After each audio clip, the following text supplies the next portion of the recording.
সর্বশেষ জুমায় আমরা সূরাতু আল বাকারা এর ৪৬ নম্বর আয়াত পর্যন্ত আলোচনা করেছিলাম। আজকে আমরা ৪৭ নম্বর আয়াত থেকে শুরু করব ইনশাআল্লাহ। আল্লাহ তাআলা বলছেন, ইয়া বনি ইসরাঈল আযকুরু নি'মাতি আল্লাতী আন'আমতু আলাইকুম ওয়া আন্নী ফাদ্দালতুকুম আলাল আলামিন। ইরশাদ হচ্ছে, হে বনি ইসরাঈল, তোমাদের প্রতি আমার প্রদত্ত নেয়ামতের কথা স্মরণ করো। বিগত জুমায় আমরা যখন ৪০ নম্বর আয়াতের আলোচনা করেছিলাম তখনও এরকমের একটি আয়াত ছিল। যেহেতু এই সম্পর্কে আমরা আলোচনা করেছিলাম, বনি ইসরাঈল কারা, তাদের পরিচয় এবং তাদের প্রতি আল্লাহ প্রদত্ত নেয়ামত, এগুলো আমরা সর্বশেষ জুমায় আলোচনা করেছিলাম। তাও আমি সংক্ষেপে ১-২ মিনিটে আপনাদেরকে মনে করিয়ে দিচ্ছি। বনি ইসরাঈল জাতি হচ্ছে ইয়াকুব আলাইহিস সালামের বংশধর। ইয়াকুব আলাইহিস সালামের উপাধি হচ্ছে ইসরাঈল, আর তার বংশধারাকে বলা হয় বনি ইসরাঈল। এই আয়াতে আল্লাহ বনি ইসরাঈল জাতিকে অতীতের নেয়ামতের কথা স্মরণ করিয়ে দিচ্ছেন যে, হে বনি ইসরাঈল জাতি, তোমরা স্মরণ করো, ইতিপূর্বে আমি তোমাদেরকে অসংখ্য নেয়ামত দিয়েছি।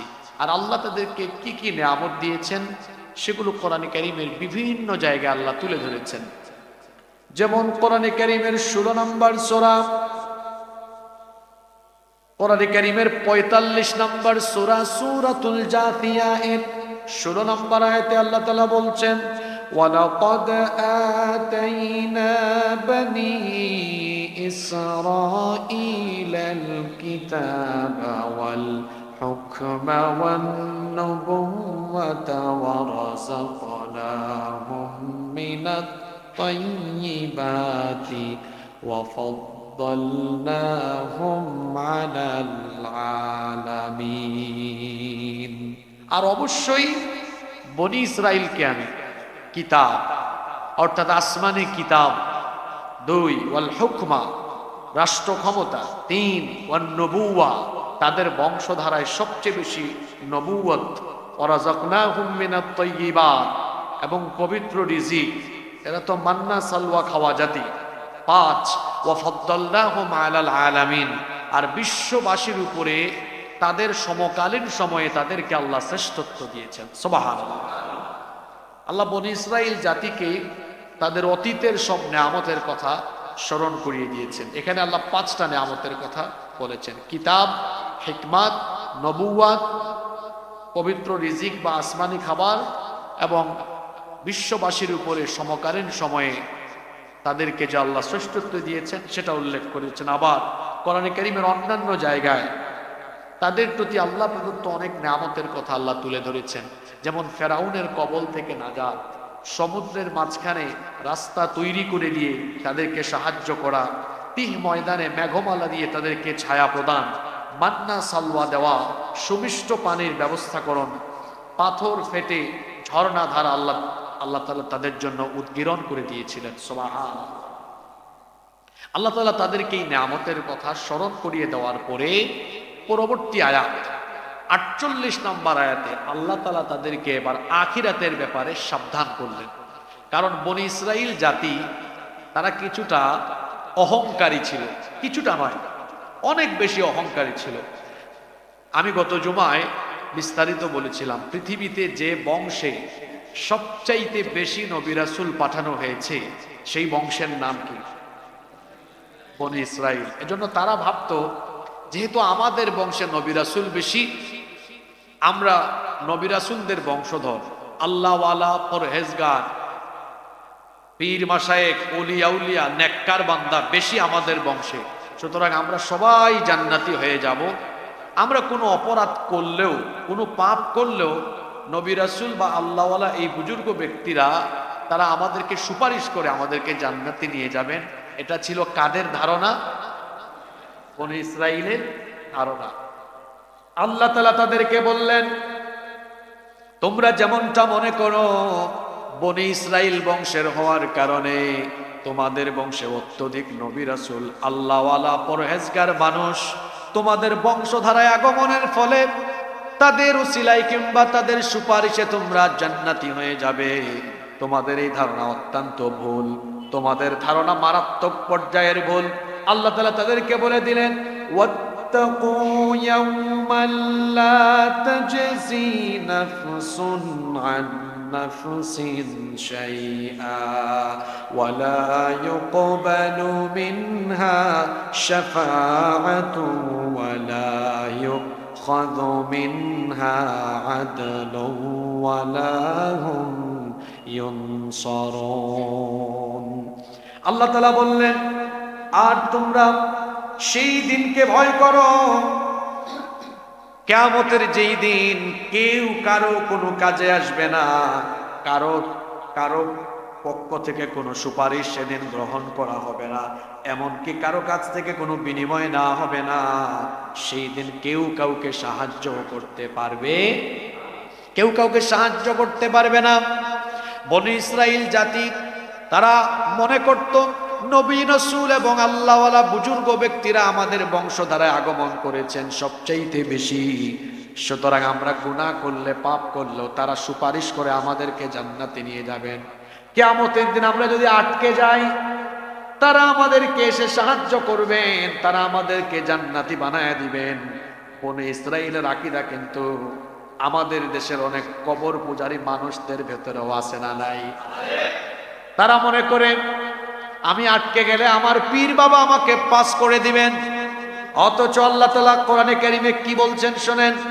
কোরআনে কারীমের ৮২ নম্বর সূরা সূরাতুল ইনফিতারের ১৯ নম্বর আয়াতে আল্লাহ তাআলা বলছেন, ইয়াউমা লা তামলিকু নাফসুন লিনাফসিন শাইআ ওয়াল আমরু ইয়াউমা ইযিন লিল্লাহ। আল্লাহ তাআলা বলছেন সেই দিন কেউ কারোর জন্য কোনো কিছু করার ক্ষমতা রাখবে না। পীর বাবা নিজেই নাফসি নাফসি করবে, ও আপনারে কেমনে বাঁচাবে। আপনি দেখবেন শেখ ওই দিন কেমনে বাঁচে, তার অবস্থা কি হয় আপনি দেখবেন। কারণ সেই দিন কেউ কাউকে সাহায্য করার জন্য এগিয়ে আসবে না। প্রত্যেকটা মানুষের অবস্থা এমন হবে। কোরআনে কারীমের ৩৫ নম্বর সূরা সূরাতুল ফাতিরের ১৮ নম্বর আয়াতে আল্লাহ বলছেন, ওয়ালা তাজিরু ওয়াজিরাতুন ওয়াজরা উখরা। সেই দিন কেউ কারো বোঝা বহন করবে না, সেদিন কেউ কারো দায়িত্ব নিবে না। আল্লাহ তাআলা আরো বলছেন, ওয়া ইন তাদউ মুসকালাতুন ইলা হিমলিহা লা ইউহমালু মিনহু শাইউন ওয়ালাউ কানা যা কুরবা। কিয়ামতের দিন কেউ যদি কাউকে তার বোঝা বহনের জন্য ডাকে, কেউ এগিয়ে আসবে না। এমনকি দুনিয়াতে আমরা বিপদে বললে যখন আমার আত্মীয় স্বজনকে আমি ডাকি, আমার আত্মীয় স্বজন আমার বিপদে এগিয়ে আসে, কিন্তু আল্লাহ বলছেন ওয়ালাউ কানা যা কুরবা, তোমার নিকটাত্মীয় হলেও কিয়ামতের দিন তোমার সাহায্যে কেউ এগিয়ে আসবে না। নিকটাত্মীয় তো দূরের কথা, পরিবারের আপনজন আপনার থেকে পালিয়ে বেড়াবে। রব্বুল আলামিন কোরআনে কারীমের ৮০ নম্বর সূরা আবাসা এর ৩৪ নম্বর আয়াত থেকে বলছেন, ইয়াউমা ইয়াফিরুল মারউ মিন আখিহি ওয়া উম্মিহি ওয়া আবিহি ওয়া সাহিবাতিহি ওয়া বানিহি লিকুল্লি ইমরিইম মিনহুম ইয়াউমা ইযিন শাআনুন ইউগনি। কি ভয়ঙ্কর কথা! সেদিন মানুষ তার ভাই, মা, বাবা, স্ত্রী, সন্তান সবার থেকে পালিয়ে বেড়াবে। লিকুল্লি ইমরিইম মিনহুম ইয়াউমা ইযিন শাআনুন ইউগনি। প্রত্যেক মানুষ তার নিজেকে নিয়ে ব্যতিব্যস্ত হয়ে পড়বে। নিজে ছাড়া অন্য কারো জন্য চিন্তা করার কোনো সময়ও সেদিন থাকবে।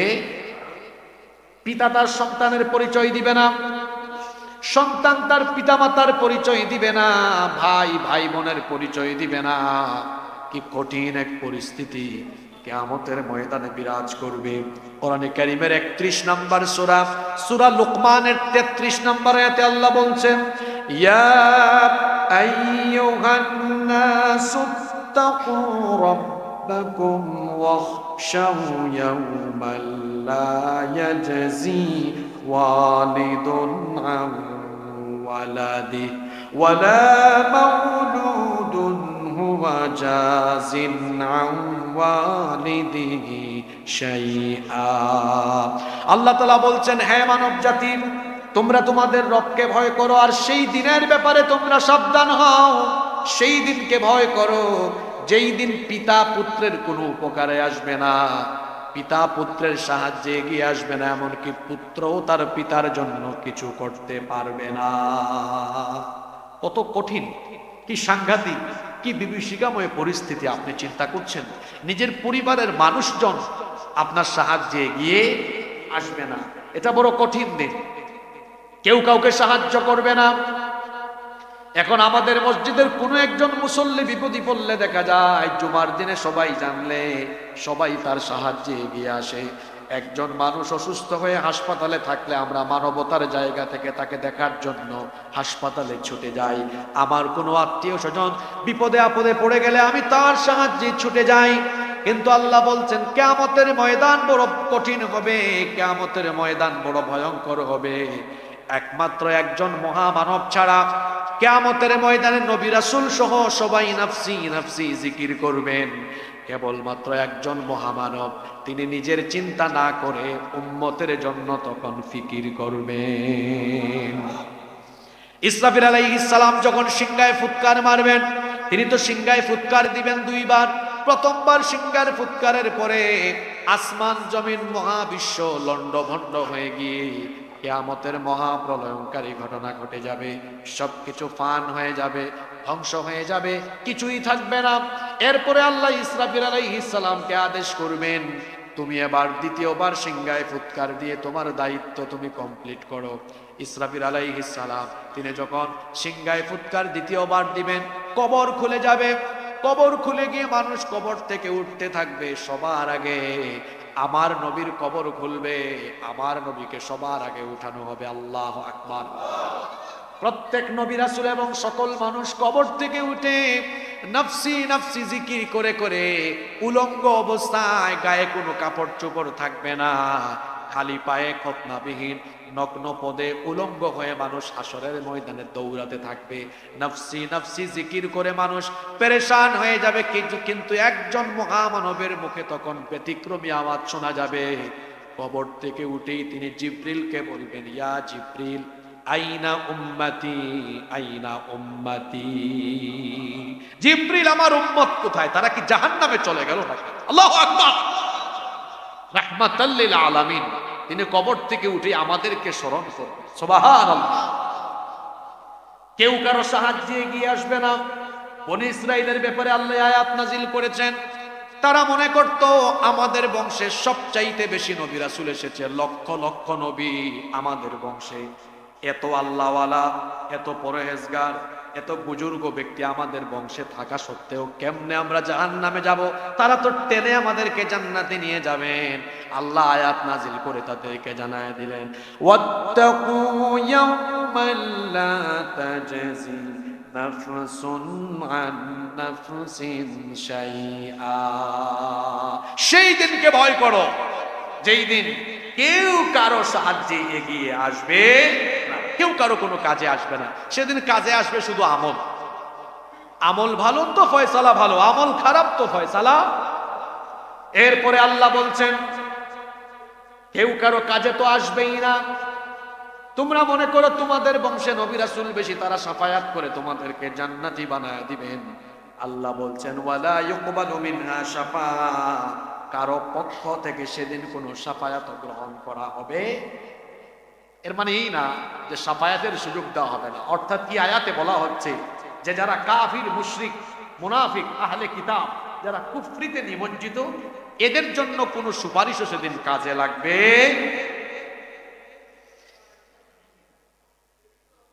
যারা কাফির, মুশরিক, বেঈমান, তাদের জন্য কোনো সুপারিশও কাজে লাগবে না। কারণ আল্লাহ তাআলা কোরআনে কারীমের 39 নম্বর সূরা সূরাতুজ জুমারের 7 নম্বর আয়াতে বলেছেন ওয়ালা ইয়ারদা লিইবাদিহিল কুফর, আল্লাহ তাআলা তার বান্দার কুফরিতে অসন্তুষ্ট, যারা কুফর করে আল্লাহ এদের উপর অসন্তুষ্ট। আর অসন্তুষ্ট ব্যক্তিদের জন্য আল্লাহ যাদের উপর নারাজ, এদের জন্য কোনো সুপারিশের কোনো সুযোগই সেদিন দেওয়া হবে। কিয়ামতের ময়দানে সর্বপ্রথম সুপারিশের জন্য যাকে পারমিশন দেওয়া হবে তিনি আর কেউ নন, তিনি আমার আপনার নবী রাহমাতাল লিল আলামিন মুহাম্মাদুর রাসূলুল্লাহ। আমরা বলি সাল্লাল্লাহু। 50,000 বছর ধরে মানুষ হাসরের মাঠে দাঁড়িয়ে থাকবে। আল্লাহর নবী পেরেশান হয়ে উম্মতের জন্য মাকামে মাহমুদের কাছে গিয়ে তিনি যখন তার মাথা নত করে আল্লাহ তাআলাকে সাজদা দিবেন, মাথা নত করে যখন আল্লাহর কুদরতি চরণে সাজদায় লুটিয়ে পড়বেন, আল্লাহ তার হাবিবকে বলবেন, ইরফা রাকসাক, মাথা উঠান। আপনি আমার কুদরতি চরণে সাজদা দিয়েছেন, আমার মনে আমার অন্তরে দয়ার উদ্গ্রীব হয়েছে। রাসূল আপনি বলেন আপনি কি চান? নবীজি মাথা উঠায় বলবেন, আল্লাহ আপনি কি জানেন না আমি আপনার কাছে কি চাই? আমি তো আজ আপনার কাছে আমার উম্মতের নাজাত চাই। আল্লাহ বলবেন, হাবিব যান, বিচার আজকে শুরু করে দিলাম, আর আপনাকে সবার আগে অনুমতি দিলাম, যাকে পছন্দ হয় তার জন্য সুপারিশ করে তাদের নিয়ে জান্নাতে চলে যাও। আল্লাহ সেদিন তুমি আমাদেরকে নবীর সুপারিশ কবুল করে দিও। তবে সুপারিশের জন্য শর্ত হলো 3টা। জোরে বলেন কয়টা? শাফায়াত কবুলের জন্য শর্ত হলো 3টা। আল্লাহ এগুলো কোরআনে তুলে ধরেছেন। 1 নাম্বার শর্ত হলো যেই ব্যক্তি আল্লাহর অনুমতি পাবেন কেবলমাত্র তিনি কিয়ামতের দিন সুপারিশ করতে পারবেন। আর সবার আগে অনুমতি দেওয়া হবে আমার আপনার নবী মুহাম্মাদুর রাসূলুল্লাহ সাল্লাল্লাহু আলাইহি ওয়াসাল্লামকে। আমাদের পরিচিত আয়াত আয়াতুল কুরসিতে আল্লাহ বলেছেন, মান যাল্লাযী ইয়াশফাউ ইনদাহু ইল্লা বিইذনি। কে এমন আছে যে আল্লাহর অনুমতি ছাড়া তার কাছে সুপারিশ করতে পারে? আবার কোরআনে কারীমের 20 নম্বর সূরা সূরাতুত তাহা 109 নম্বর আয়াতে আল্লাহ বলেছেন, ইয়াউমা ইযিল লা তানফাউশ শাফাআতু ইল্লা মান আযিনা লাহুর রাহমানু ওয়া রাদিয়া লাহু কওলা। সেই দিন কোনো সুপারিশ কাজে লাগবে না, তারা ছাড়া কেবলমাত্র আল্লাহ যাদেরকে পারমিশন দিবেন তাদের সুপারিশ কবুল করবেন কে? আল্লাহ। তাহলে সুপারিশের প্রথম শর্ত হলো পারমিশন পাওয়া লাগবে, আর সবার আগে পারমিশন পাবেন আমাদের নবী। সুবহানাল্লাহ পড়েন। এরপরে অন্যান্য নবীরা, তারপরে সিদ্দিকিন, শুহাদা, সালেহিন, পর্যায়ক্রমে এদেরকে আল্লাহ শাফায়াত সুপারিশ করার জন্য পারমিশন দিবেন। সুবহানাল্লাহ। 2 নাম্বার ওয়া রাদিয়া লাহু কওলা, সুপারিশ যে কেউ করতে পারবে না, যেই ব্যক্তির উপর আল্লাহ সন্তুষ্ট ওই ব্যক্তিকে আল্লাহ সুপারিশ করার পারমিশন দিবেন। সুবহানাল্লাহ। আর 3 নাম্বার হলো নবী রাসূল সুপারিশের সুযোগ পাবেন, আলেম উলামা সুপারিশের সুযোগ পাবেন বলে যার তার জন্য সুপারিশ করা যাবে না। শহীদরা সুপারিশের সুযোগ পাবেন, সিদ্দিকিনরা পাবেন, সালেহিনরা পাবেন।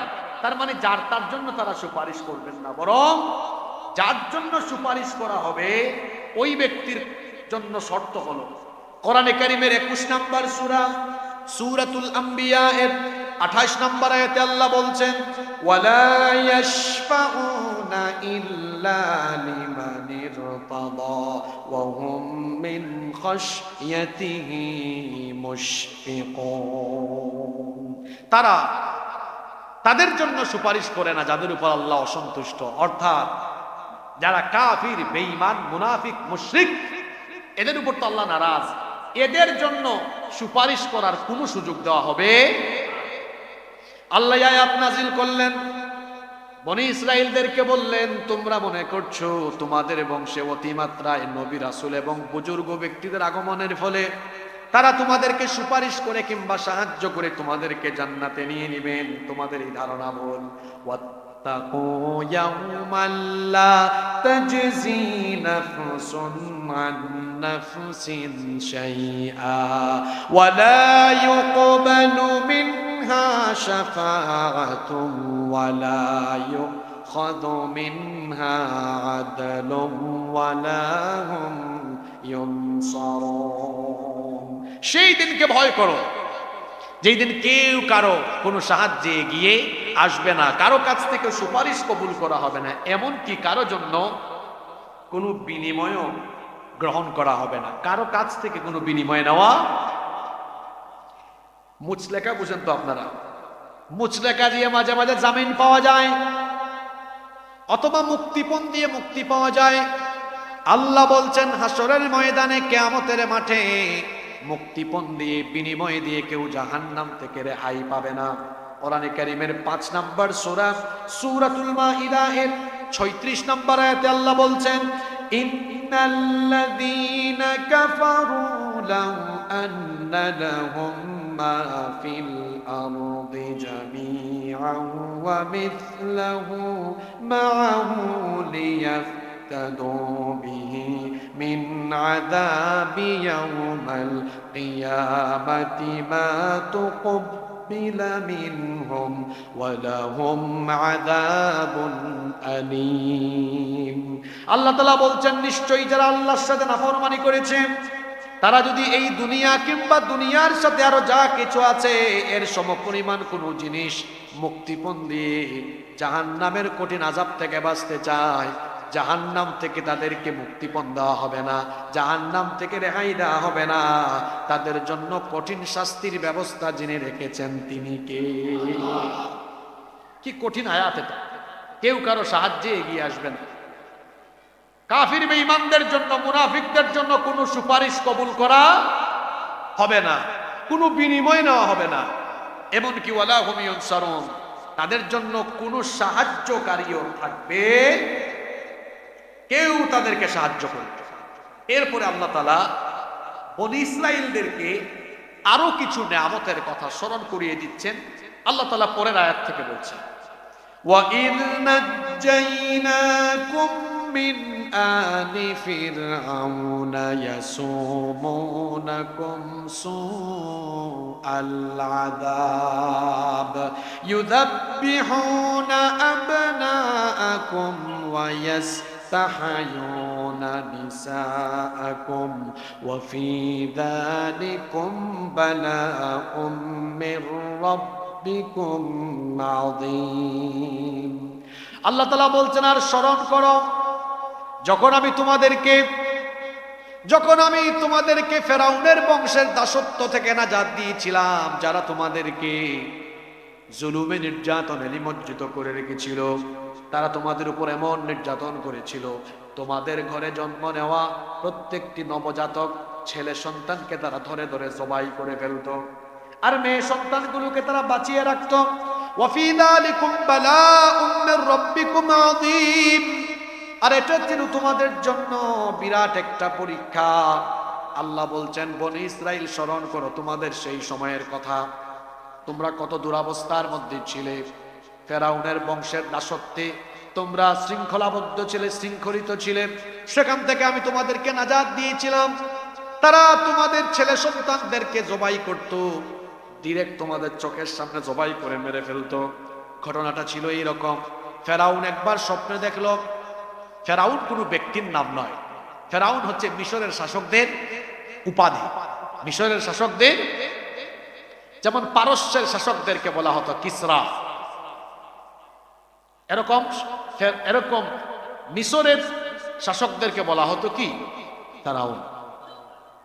ফেরাউন একবার স্বপ্নে দেখলো শামের দিক থেকে, বাইতুল মুকাদ্দাসের দিক থেকে বিরাট এক অগ্নিশিখা এসে মিশরের কিপ্তি সম্প্রদায়ের ঘর বাড়ি জ্বালিয়ে পুড়িয়ে ভস্ম করে দিচ্ছে। কিপ্তি বংশ হলো ফেরাউনের বংশ। সে স্বপ্নে দেখলো বাইতুল মুকাদ্দাসের দিক থেকে, শামের দিক থেকে বিরাট এক অগ্নিশিখা এসে ফেরাউনের বংশ অর্থাৎ কিপ্তি বংশের ঘর বাড়ি জ্বালিয়ে ছাই করে দিচ্ছে।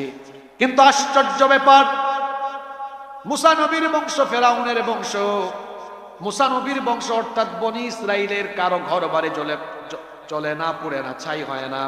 এই আশ্চর্যজনক স্বপ্ন দেখার পরে সে তার রাজ্যের স্বপ্ন বিশারদদেরকে আহ্বান করলো। সে জানতে চাইল, আমি যেই স্বপ্ন দেখলাম এই স্বপ্নের ব্যাখ্যা কি হতে পারে। তার স্বপ্নের ব্যাখ্যায় তার রাজ্যের স্বপ্ন বিশারদরা তারা বলল, মহামান্য বাদশাহ, এই স্বপ্নের ব্যাখ্যা বড় খারাপ। সে বলল, যতই খারাপ হোক আমাকে বলো। তখন তারা বলল, অচিরেই বনী ইসরাইলের বংশে এমন এক শিশু সন্তানের জন্ম হবে যার মাধ্যমে আপনার গোটা ফেরাউনি সাম্রাজ্য তছনছ হয়ে যাবে। এই কথা শোনার পরে ফেরাউনের টেনশন বাড়ল না কমলো? সেটা সেনাবাহিনীকে ডাকলো, সৈন্যদেরকে ডেকে বলল, এখন থেকে বনি ইসরাইলের প্রত্যেকটা বাড়িতে বাড়িতে খবর লাগাও, যদি কোনো বনি ইসরাইল বংশে, বনি ইসরাইল পরিবারে যদি কোনো বাড়িতে কোনো নারীর ঘরে সন্তান জন্ম হয়, চেক করবা। যদি এটা ছেলে হয়, জন্ম হওয়ার সাথে সাথে একে ধরে জবাই করে ফেলবা, মেয়ে সন্তান হলে ছেড়ে দিবা। আল্লাহ এই কথা এখানে বলছেন, ওয়া ইদ নাজ্জাইনাকুম মিন আলি ফিরআউনা ইয়াসুমুনাকুম সুআল আযাব ইউযাব্বিহুনা আবনাআকুম ওয়া ইয়াস্তাহয়ুনা নিসাআকুম ওয়া ফি যালিকুম বালাউম মির রাব্বিকুম আযীম। স্মরণ করো সেই সময়ের কথা যখন ফেরাউনের দাসত্ব থেকে আমি তোমাদেরকে নাজাত দিয়েছিলাম। তারা তোমাদেরকে নানাবিধ জুলুম নির্যাতনে নিপতিত করে রেখেছিল। তারা তোমাদের ছেলে সন্তানদেরকে ধরে জবাই করে ফেলতো, মেয়েদেরকে তারা রেখে দিত।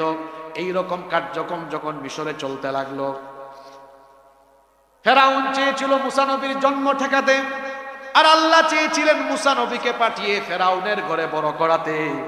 আল্লাহর পরিকল্পনার বাস্তবায়ন হলো। আল্লাহ তাআলা ফেরাউনের অগোচরে, ফেরাউনের অজান্তে মুসা নবীকে জন্ম দিলেন। জন্ম হওয়ার পরে আল্লাহ তাআলা আবার তার কুদরতি পরিকল্পনায় ফেরাউনের ঘরে তাকে ঢুকাইয়া দিলেন। যে ফেরাউন মুসার ভয়ে ছিল, সেই ফেরাউনের ঘরে আল্লাহ মুসা নবীকে ঢুকায়া ফেরাউনের তত্ত্বাবধানে রাজকীয় কায়দায় বড় হওয়ার ব্যবস্থা করে দিয়েছে।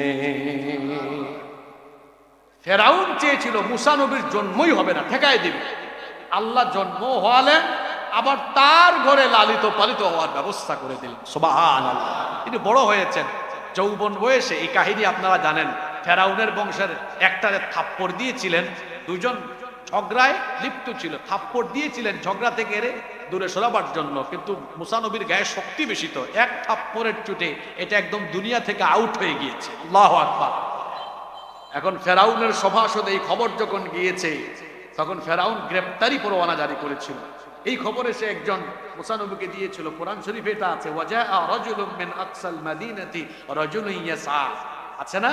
এক ব্যক্তি সে দৌড়ে খবর দিল। মুসা নবী তখন আল্লাহর কাছ থেকে গ্রিন সিগন্যাল পেয়ে অজানা গন্তব্যে দৌড় আরম্ভ করলেন। ওই যে মাদায়েনে গেলেন, 10 বছর থাকলেন, ওখান থেকে ফিরে আসলেন, তুর পাহাড়ে নবুয়ত পেলেন। এরপরে এসে দাওয়াত দিলেন। মিশরে বনি ইসরাইলদের উপরে জুলুম চলে, নির্যাতন চলছে, ফেরাউন দাওয়াত কবুল করে না।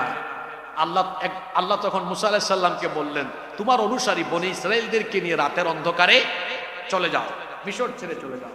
তো তারাও রাতের অন্ধকারে রওনা দিয়েছে। এই খবর আবার ফেরাউনের কানে চলে গিয়েছে। তারা যেতে যেতে লোহিত সাগরে গেলেন, সকালবেলা পৌঁছালেন।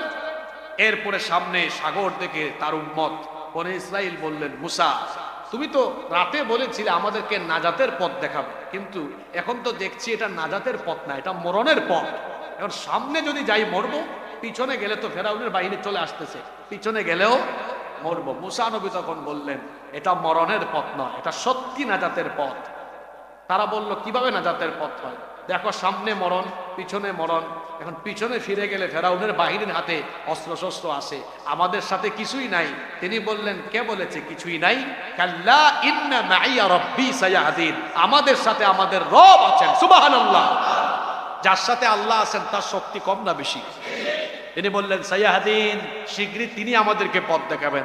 আল্লাহ বললেন, মুসা তোমার ঈমান তো বড় সাংঘাতিক, বড় মজবুত ঈমান, তুমি এই জায়গায় আমার অস্তিত্বকে উপলব্ধি করেছো, যাও আমি তোমার ব্যবস্থা করে দিচ্ছি নাজাতের। তোমার হাতে এটা কি দেখা যায়? তিনি বললেন, লাঠি। বললেন, এটিতে আঘাত করো। তিনি যখন আঘাত করলেন, একটা দুইটা না, বনি ইসরাইলের 12টা পুত্রের জন্য আল্লাহ 12টা রাস্তা তৈরি করে দিলেন।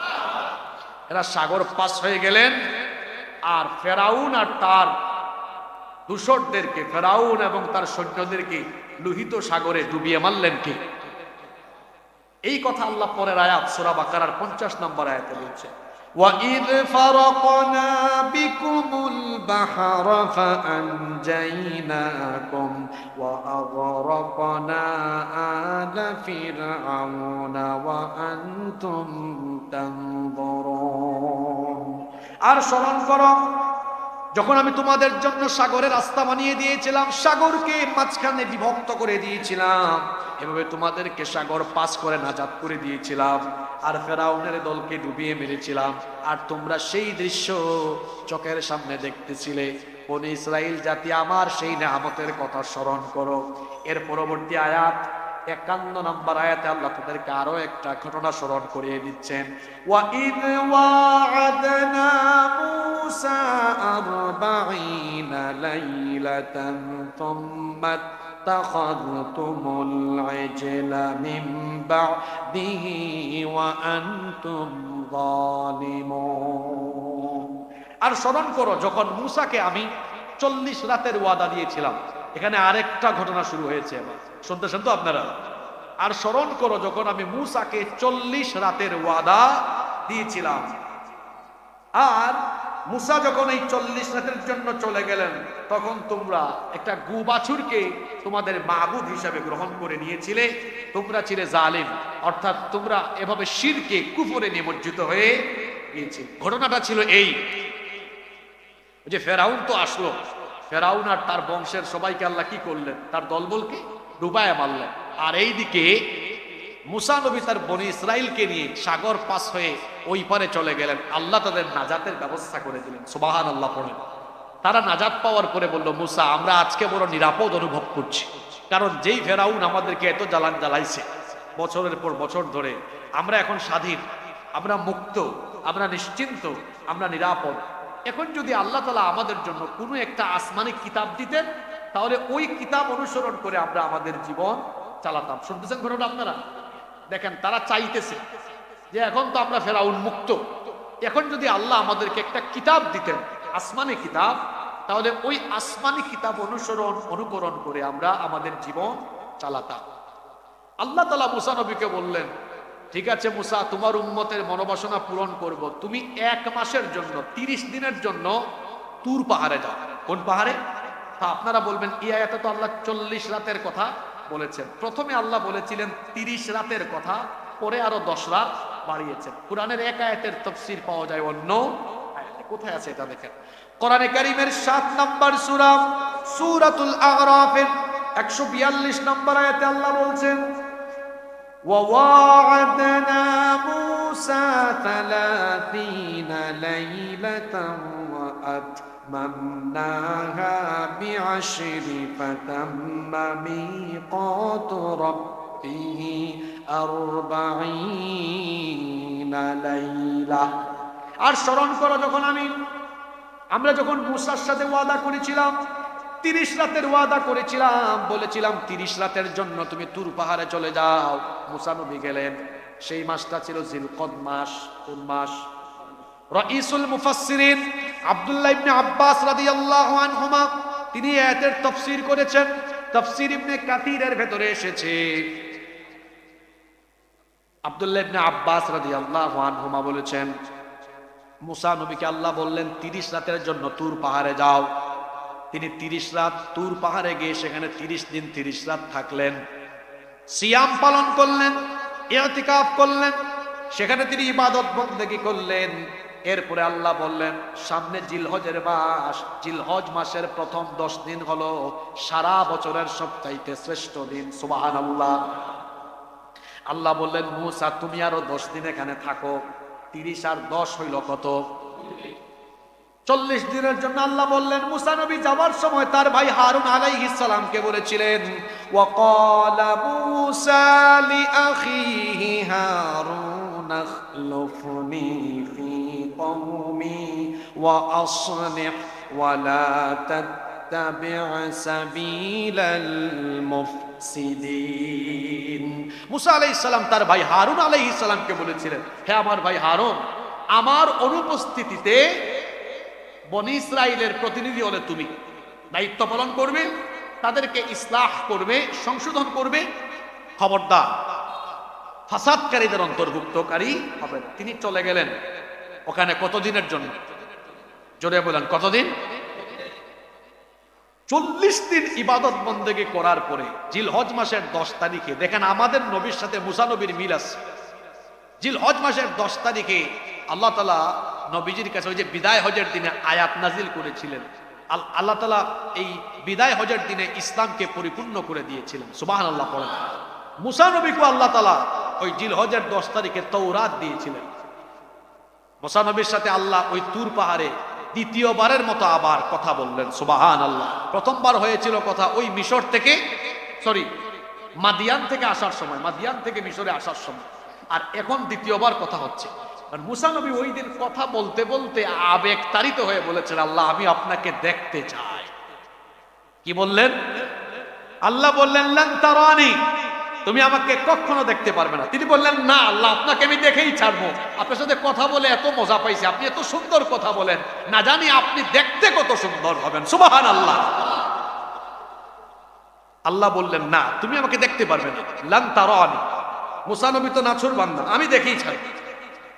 আল্লাহ তাআলা বললেন, ঠিক আছে তুমি পাহাড়ের দিকে তাকাও, যদি পাহাড়ের দিকে তাকায় ফিট থাকতে পারো তাহলে তুমি আমাকে দেখতে পারবে। আল্লাহ তাআলা নূর থেকে সামান্য একটু নূরের তাজাল্লি তুর পাহাড়ের উপর যখন দিয়েছিলেন, মুসা আলাইহিস সালাম এটা দেখে তুর পাহাড় তো চলে গিয়েছিল এবং তিনি তখন বেহুশ হয়ে এখানে পড়ে গিয়েছিলেন। আল্লাহু আকবার। হুশ ফিরে আসার পরে তিনি বলেন, আল্লাহ আমি ভুল করে ফেলেছি, আমাকে ক্ষমা করে দাও। আমি বুঝতে পেরেছি দুনিয়ার দুর্বল এই চর্মচক্ষু নিয়ে তোমার মতো সর্বশক্তিমান আল্লাহকে দেখা যাবে না। তবে হ্যাঁ, আল্লাহকে দেখা যাবে। কোন দিন? কিয়ামতের দিন জান্নাতে একটা অনুষ্ঠান হবে, যেদিন আল্লাহ জান্নাতীদের সামনে সরাসরি আসবেন। সুবহানাল্লাহ। আল্লাহ সেই অনুষ্ঠানে আমাদেরকে শামিল করে দিন। মুসা আলাইহিস সালাম ফিরে আসলেন। মুসা আলাইহিস সালাম ওইদিকে গিয়েছেন 40 দিনের জন্য, আর এই দিকে সামেরি, নাম কি বললাম? সামেরি। এ ছিল কপট মুনাফিক টাইপসের। মুসা আলাইহিস সালাম তার ভাই হারুন আলাইহিস সালামকে দায়িত্ব দিয়ে গেলেন। এই সুযোগে সামেরি চিন্তা করলো, আমি এই সবগুলাকে মুনাফিকার মুশরিক বানিয়ে ছাড়ব। এখানে মাঝখানে আরেকটা ঘটনা হলো এই, যেদিন রাতে মুসা নবী বনী ইসরাইলকে নিয়ে মিশর থেকে বের হয়েছিলেন, এটা যাতে ফেরাউন আর তার বংশের মানুষজন টের না পায়, এজন্য তারা বনী ইসরাইলদের কাছ থেকে কিছু অলংকার স্বর্ণ ধার করে এনেছিল, যে আমাদেরকে কয়েকদিনের জন্য দাও, আমরা একটু উৎসবে যাচ্ছি, মেলায় যাচ্ছি, তারপর তোমাদেরকে দিয়ে দিব। এরকম তারা প্রত্যেকেই বনী ইসরাইলের কাছ থেকে স্বর্ণ ধার করে এনেছে। শুনতেছেন তো? এখন সামেরি বলল, মুসা নবী যখন ওই তুর পাহাড়ে চলে গেলেন, সামেরি বলল, আচ্ছা শোনো, তোমরা যে সেদিন রাতে কিছু স্বর্ণ নিয়ে এসেছিলে, এগুলার মালিক তো তোমরা নও, অন্যদিকে এরা বেঁচেও নাই, বেঁচে থাকলে তাদের স্বর্ণ তাদের কাছে ফিরিয়ে দিতা, কিন্তু এখন ফিরিয়ে দেওয়ার সুযোগ নাই বলে এটা ব্যবহার করাও তো তোমাদের জন্য হালাল হবে না, কারণ এটার মালিক তোমরা নও। তো তারা বলল, তাহলে আমরা এখন কি করতাম? সে বলল, দেখি আমি হারুন আলাইহিস সালামের সাথে একটু এই ব্যাপারটা নিয়ে আলোচনা করি, তিনি কি বলেন। সামেরি গিয়ে হারুন আলাইহিস সালামকে বলল, আমার মনে হয় যে আমরা যে স্বর্ণগুলো ধার করে এনেছিলাম এগুলো একটা গর্তের মধ্যে আমরা নিক্ষেপ করি, তারপরে আগুন দিয়ে এগুলো পুড়াইয়ে দিই। হারুন আলাইহিস সালাম বললেন, ঠিক আছে তাই করি, আমরা একটা গর্তের মধ্যে সব স্বর্ণ যে যতটুকু এনেছিল, যেহেতু এগুলোর মালিক আমরা না, ওখানে ফেলে দিই, নিক্ষেপ করি, তারপরে আগুন জ্বালাই দিব, আর আমার ভাই আমাদের নবী মুসা আলাইহিস সালাম আসার পরে তিনি সিদ্ধান্ত নেবেন।